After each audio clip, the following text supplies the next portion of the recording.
to another episode of Not Your Average Farm Shop, the new podcast from the farm Stratford. I'm delighted today to be joined by Phill and Celia from Phill Company, which is a company that looks to find a solution to waste when it comes to sort of washing up, hand soap, shampoo, conditioner, all those kind of products. So we're going to be having a little chat today about sustainability and their refillable glass products. So hello Phill, hello Celia, thank you for joining me.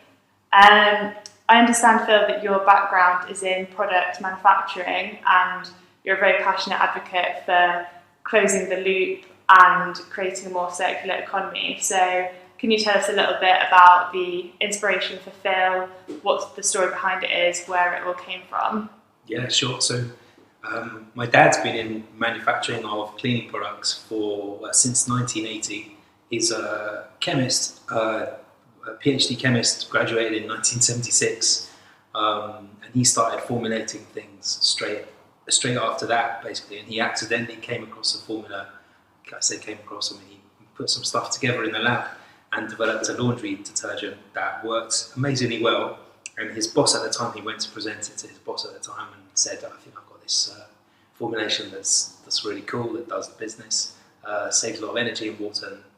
And his boss said, "No, I don't want to know about it." So he's a bit of a maverick. He went off and started his own manufacturing site. He was mixing like powders and cement mixers using his father-in-law, his home in Nottingham as an office, and doing it all on the fly basically. But he's sort of persisted with that idea of making and formulating, and then for a long time since, just developing a lot of laundry detergents. My background is completely different. I went to art college and then studied English literature, and then ended up managing a band, working for a music magazine, and then naturally joined my dad, cleaning chemical manufacturing company. And then that was about 10 years ago, and I guess we sort of, I was interested in sustainability and doing things more responsibly, and kind of tried to find a way to do that between then and now, and we're still working on ways to do it better. But that's how Phill was born, basically out of the same principles of reducing energy, reducing waste, reducing water, but we've sought to reduce plastic packaging. That was our main focus point when we started. Now we're trying to do a lot more than that besides. Nice. So is it the original formula then that your dad developed? Is that what you're kind of put into? No, I wish. This is probably a very simple formula, but things have moved on a lot since then. But yeah. I'm sure you probably get asked this a lot, but is there any coincidence that your name is Phill and that the product is also called Phill? Yes, there is. But it made sense. But we were looking to do a refill brand, and it was too good an opportunity not to. I know it sounds really narcissistic, and there is two. When I spell Phill, it is two L's as well. So it's really, and actually my Bapu, my grandfather, spelled his name with an F when he first came to England. So really? Actually, he's Philip as well. It is, but not like it's not like I wanted to put my name on.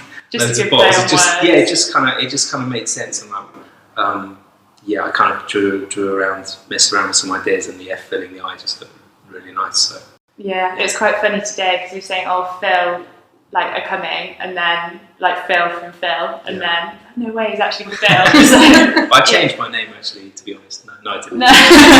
All for the brand. What is the best thing about Phill that you guys both love? What is it about the brand and everything you do that you feel most passionately about? I'm going to ask you, Celia. I'll say, I think it's the fact that we think of every single detail, from the moment that we buy the raw materials, interacting with suppliers, trying to do close loop with them, our chemists trying to find the most sustainable ingredients, to the way we package things without any single-use plastic, or how we are always trying to improve things like the bagging box, getting all the packaging back, or through our customers, how can we improve always things and think of every single detail that we don't use. For instance, shrink wrap when we bring our products here to the farm, they're in pallet boxes with shredding from cardboard. that we cannot use anymore in the factory, things like that. Yeah, I've noticed that with the Christmas gift boxes as well, like in the cardboard and then with the yeah, it's like thinking about everything in the whole, just try and we've got a brilliant team that we sit down and discuss every new product, everything that we're trying to do or everything we're trying to make, and like everyone is really behind the idea of Phill. So it's like, it's a lot of the ideas come from everywhere in the business, people in the factory, people that use the product, customers, stockists, and like, that's the only way you can take anything forward really. It's not all coming from me.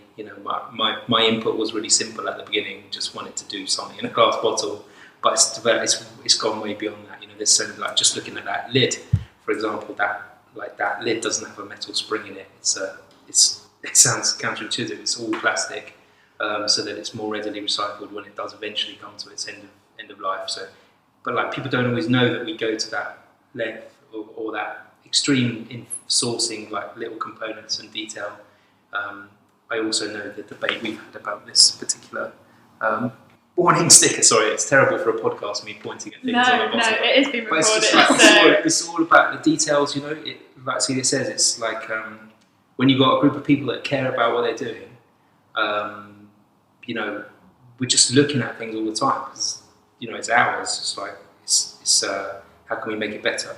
As if I was a customer and I received it, what's not quite right? What can I make better about it? And that's sort of the continual quest, I guess. It is a great concept, and I think there definitely is a lot of room for development with it, like you say. I imagine you have also had to face quite a lot of challenges in the whole development process, and obviously pandemic, everything in between. What would you say is the biggest challenge you've had to overcome as a business? Oh wow, so many. I mean, I looked a lot younger before the pandemic, that's for sure. I think I've aged a lot in the last couple of years. So many things like, supply line at the moment is really difficult. As Cia alluded to, like we have to put pressure on our suppliers to ensure that everything conforms to exactly how we want. We want to get information from them just as our customers want information from us about ingredients. Just like getting all the information, knowing that we're making the right decisions, because customers or stockists that choose to buy from us, they're putting like a lot of trust in us. They're switching out a product they might have bought from a big brand for years and years and years that they know works. For them to take the leap to use Phill and to begin this sort of refill journey.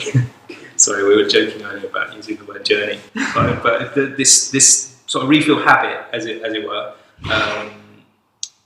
It means that they're putting a lot of trust in us, and that means there's a certain amount of responsibility that we have.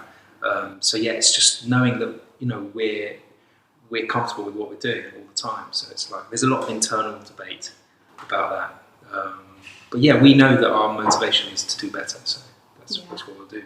I know this here at the farm, it was very important to us and central to our ethos about being as environmentally responsible as possible. So when we saw the product, it was definitely something that we wanted to have. But we spoke a little bit earlier about plastic pollution, obviously being a really huge issue, like damaging to marine life. I think found even in the blood of humans now. I was reading earlier about, I think it's 1.6 micrograms like per milliliter it was like in the blood, which is about a teaspoon in like 10 big bathtubs. But obviously plastic, the one good thing about it is that it's quite lightweight, so when it comes to transporting, obviously there's less emissions per individual unit. So is that something that you've had to think about and consider when having the heavier glass bottles? Yeah, massively. I mean, I guess the idea for us, with what we're shipping mostly, like to a store like yours, is bulk detergent product in 200 litre drums. So actually we're using plastic, ironically, but we're getting that's reused. They're reclaimed drums that we get from a well-known drinks manufacturer that have had materials in that they've already used. So we will wash those out, reuse them, and then send them in bulk. Actually, we're reducing the amount of packaging and the weight by doing it that way, because we're actually using one big bulk 200 litre drum. The glass itself, We don't send a lot of glass out to individual customers, so the idea of the transportation issue is more that you buy that bottle once and then you just bring it along with you to do your shopping, so that doesn't become an issue in that sense. So the way we see it with glass is that it is the most sort of durable, non-taint, most attractive, easy to see through. It has like a lot of the benefits of plastic, but it's obviously much more permanent, and ultimately it's infinitely recyclable. But we don't want people to recycle it. We want people to reuse it and refill it over and over. We've looked at aluminium. We are trialing aluminium in our camping kit, which makes a lot of sense because it's super lightweight. But they do dent. You can't see the level, so for refilling it's a bit more difficult.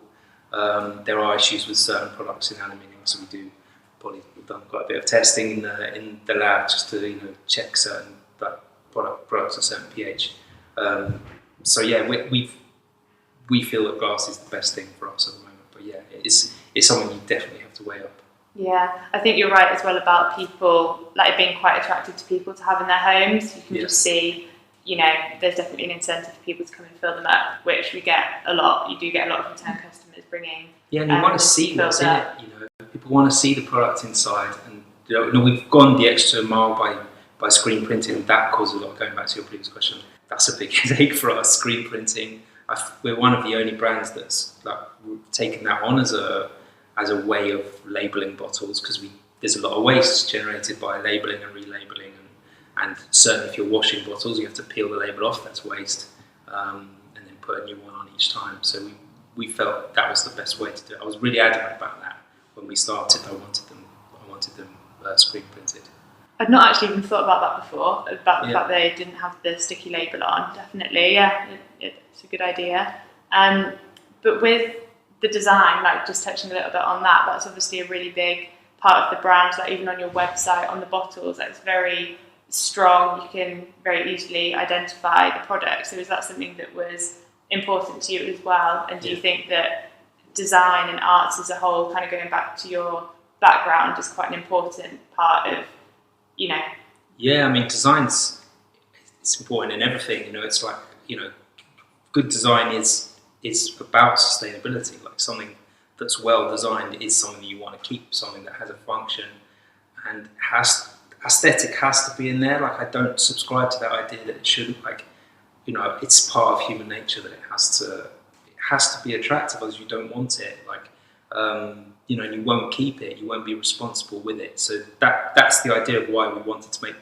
I mean, it's not like we tried to make Phill like this sort of unattainable brand. It's a utilitarian brand. It should appeal to everyone. That's why we stripped a lot of stuff away from it.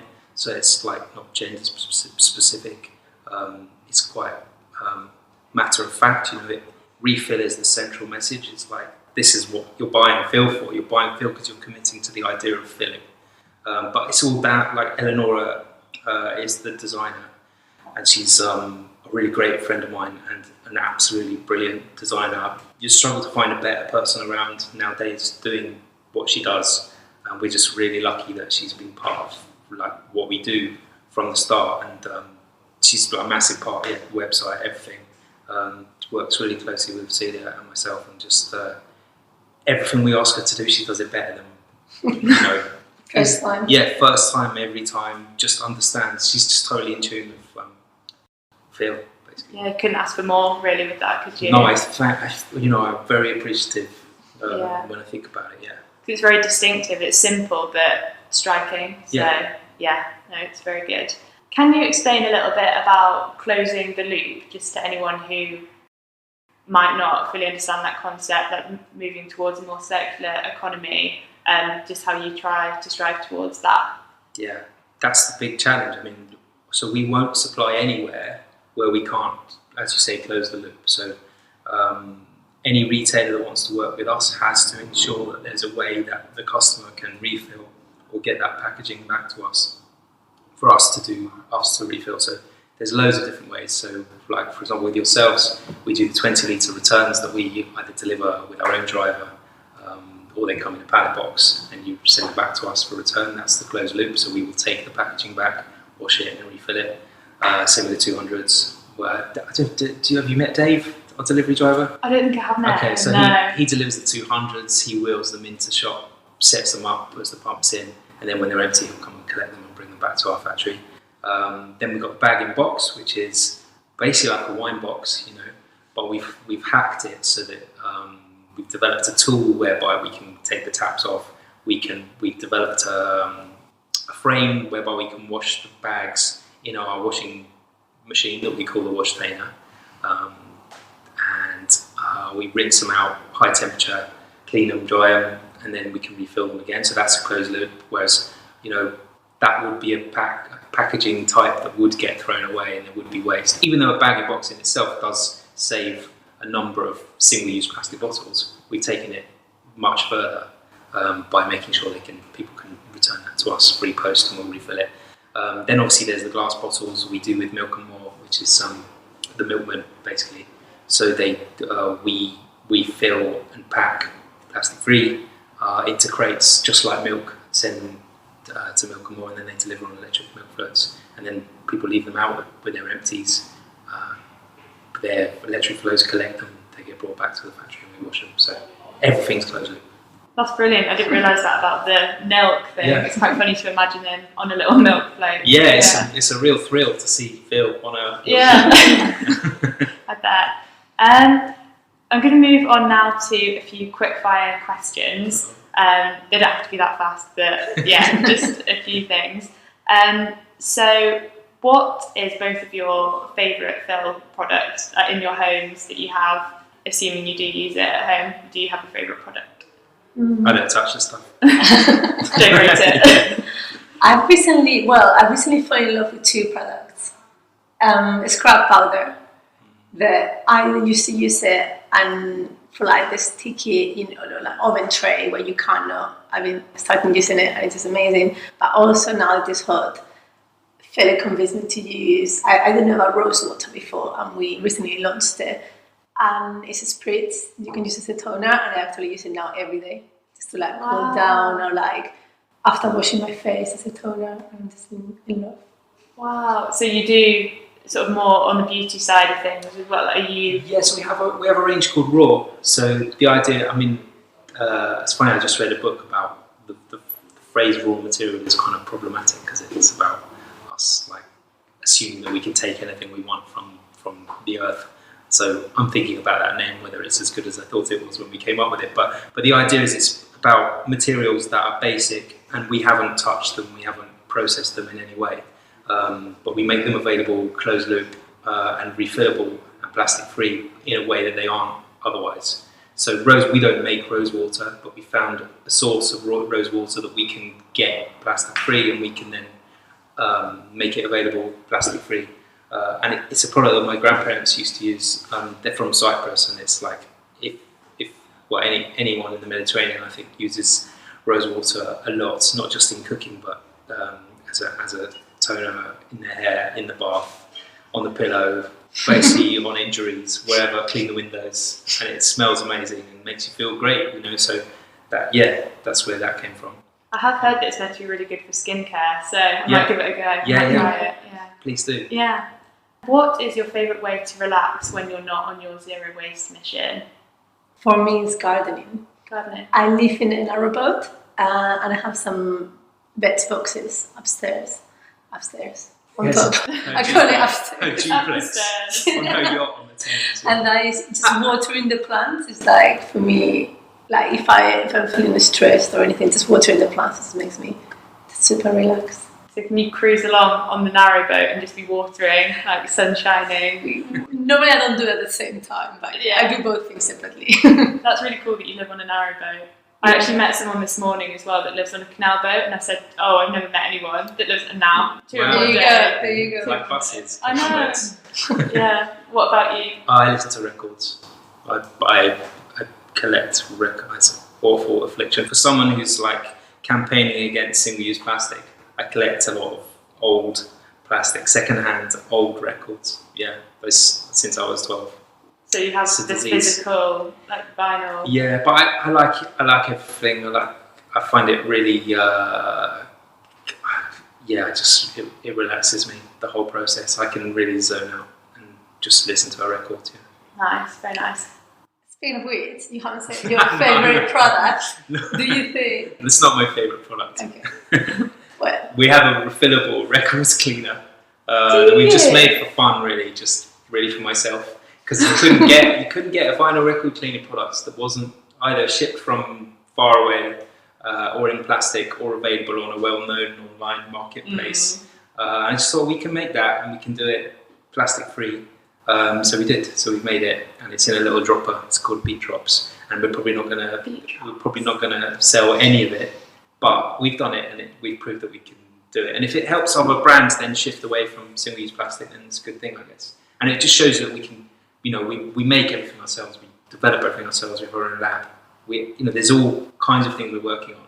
It's just the idea is that we can go and do, we can do good things in other areas, hopefully. Yeah, I think that could be a whole other conversation as well about music and being more environmentally friendly. There's a podcast that I listen to, I don't know if you've heard it, called Sounds Like a Plan. No. And it's really good. It's kind of all about greening the music industry in all different areas, and like the debate between physical records and then streaming, which actually has way more of an impact than you might think. So all very interesting. That does sound interesting. Yeah, I mean, for me, buying records is a real problem because I know that it's the whole idea of stuff that I'm against, and I'm like against stuff, and I'm collecting stuff, and it's like it makes me understand what the overall problem is, that just the accumulation of things. Yeah, I think it said on one of the episodes that if you're going to listen to a record 30 times or more, then it's worth buying the physical copy. So it's still a bit of a... I bet that. That's how you can justify it. What is your favourite thing about the farm? I think you've visited a few times, haven't you, kind of to see where the products are and stuff, but do you have a favourite part of this? I see it's a really cool place. Like, you feel chilled out as soon as you get here. Like, I was just saying, we got ourselves some lunch. I said to the lady that was serving us, what a lovely place to be. It's just like, it just feels really airy, and it's chilled out. It's everyone seems happy to be here. It also gives us loads of ideas for what we would like our factory to look like. It's really nicely designed. Yeah, I think the whole idea of that was to be quite in keeping with the surroundings, like with getting the whole planning for everything, making sure that it wasn't a complete eyesore. So what's the opposite of that? Yeah. For me, it's also the fact that you have so many like nice niche products, or like I don't know what's the word, like specific. Like, you don't just buy the thing you would buy in a supermarket. There's so many products with a story behind, like a specific type of jam, or you have the food, the dispensing food to do plastic free, or I don't know, so many like little things. It's nice to walk around and see everything you have. We tried to do that with suppliers, kind of go within 30-mile-ish radius, or that have all got quite sort of intrinsic values of having a positive impact. So it's something we look to do. Next question, just look at, because we've recently reintroduced our Wellness Wednesdays, so just trying to create a bit of a community of people that all want to like live better and have a positive impact, that kind of thing. So do you have one thing that you do every day to live well, or just in general, like what kind of things do you do to chill out? Yeah, or just feel better, that have a positive impact, that maybe away from the Phill and like business side of things. Like, is there anything else that you do as part of your lifestyle to be healthier and have a better impact? For me, it's the same as before. It's gardening. I really like gardening, and being able to like put your fingers in the soil and watch things grow, even if it's just like wildflowers, and like stop and see how things are growing or what insects you have. It's just a moment of appreciation, and I just find it very calming. It's like connecting with nature that helps you want to look after it. Yeah, and it can be with like, I don't know, you can cut any vegetables like a spring onion and put it in water and watch it grow on its own, things like that. And just like find it very exciting. What's the coolest thing that you've grown? Can't say.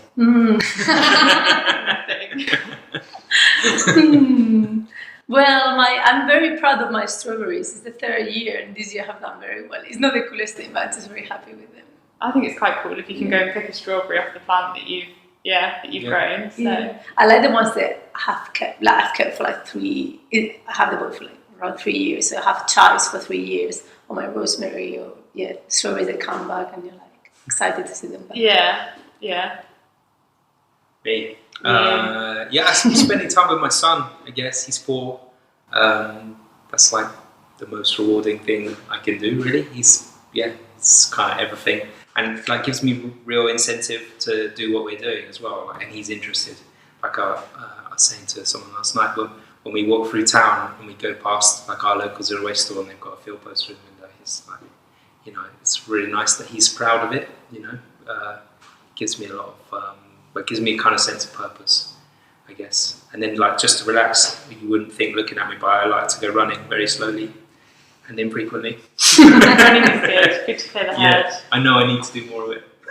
No, I think it's just good to do any amount really, isn't it? Anything that you can do. So yeah, especially in beautiful places, I like to just run along the river. It's nice. Have you tried running on a beach? No, because I don't live near one. No. But yeah, I'd love to. Yeah, it's nice but difficult, so it's kind of intense, more intense on the sand. Oh, nice. Just going a little bit back to the music thing that you mentioned earlier and like more the creative arts. So I understand you worked for a magazine. Did you was more of the environmental side of things that in your mind as you were doing that, and like do you think there is a crossover like between that industry and? I don't know what was on my mind then. I was in my 20s. So, I mean, honestly, I don't think it was. I don't think there was the awareness, or certainly in the where I was, there genuinely wasn't. And actually, it's really shameful thinking back. And I talked to my friends about this. Like, we just, we're responsible for the situation we're in now. My generation and many generations before, like it just, people would buy bottled water. People would, we were sold this idea of single-use plastic was being dealt with. We weren't responsible for the problem. So, no, I wasn't conscious. But that's fine. Everyone has their time when they sort of wake up to the problem, and I think that's what's unforgivable, when people know that there's a problem and they don't try and do anything about it. And I think I think maybe that was my realization, that we had an opportunity to do something. So that's why we've tried to change everything in the existing business, because like we know there's better ways to do things, and that's it. That's the, But so going back to a question, the music industry, no, we weren't very conscious. It was a bit hedonistic, I guess, as an industry. Yeah. What was that specific moment for you? Can you pinpoint when that just everything shifted and you realised that you needed to do something different? Yeah, well, I mean, having a lot of conversations. I mean, I'm lucky. My cousin is she's like into sustainable marketing, and she worked for fair trade cola brand and fair trade coffee brand, and she was very interested in what we did and what my dad was doing, and so we had a lot of conversations about how we could do it better. I think she was genuinely like an inspiration for me to look deeper into what we were doing, and just start questioning things myself. And then when I joined the business, I was just saying, why don't we do this? We can do this better. We can do this better. And that's all it is. That's all anything is. It's just a process of questioning and then trying to implement what you discover is better. And it never ends. I think that's very wise. Very true. One final question, for again part of this wellness idea and wanting to create a bit of a positive mood in the shop and beyond, we've got a Wellness Wednesday playlist. So what is one feel-good song that you would add to this playlist? Oh my god, that's so tough on the spot. Out of the thousands of songs that exist, is there anything that springs to mind? I would choose That Summer Feeling by Jonathan Richman. don't know if you know, but Without it's listening. like it's the perfect encapsulation of like, yeah. Well, it's kind of sad as well. It's like it's kind of, but it's like really that feeling you have about summer, that it's beautiful and it's like magical when you're young, but it's you only have so many summers and you don't want to regret the ones that you waste, which I think is a great sort of message about life and the choices that you make. Completely. It's also a really good melody, and Yeah. he's a dude. I'll check that out for Yeah. sure. Wow, I feel like now whatever I say is not going to be as good. Needs to have some meaning. Yeah. I was just thinking, I got recently into salsa, and for me, any kind of salsa, like Cuban music, it really makes me feel like very cheerful and like moving and just very happy. Even, well, I do understand the meaning because I'm Spanish, but even if you didn't, I feel like you would get just into feel it. Yeah. So not as deep, but that's how I feel. It's not that deep if you heard it. Not that good. I think they're both good selections and a good way to end. So thank you both for joining me today. It's been really, really good to talk to you, and hopefully see you here again at the farm very soon. Yeah, that'd be cool. Thank you. Thank you.